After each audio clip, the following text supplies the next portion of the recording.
RTईतून विनाअनुदानित शाळा वगळण्याच्या निर्णयावर स्थगिती आणली आहे। सरकारी शाळा व खाजगी अनुदानित शाळा 1 किलोमीटरच्या परिसरात असल्यास विनाअनुदानित शाळांना शिक्षण हक्क RTई कायद्याच्या कोट्यातील प्रवेशातून सूट देण्याच्या राज्य सरकारच्या निर्णयाला उच्च न्यायालयाने सोमवारी स्थगिती दिली आहे।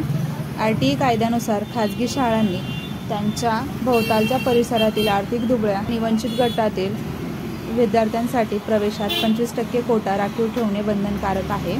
25% कोट्यातून प्रवेश घेणाऱ्या विद्यार्थ्यांना मोफत शिक्षण देण्यात येते, मात्र राज्य सरकार त्याची भरपाई खाजगी शाळांना देते। महाराष्ट्रापूर्वी केरळ व कर्नाटकानेही अशाच प्रकारे खाजगी शाळांना मुभा दिली। मुख्य कायद्याचे उल्लंघन करून कोणताही कायदा बदल करू शकणार नाही हे कायद्याचे तत्व आहे।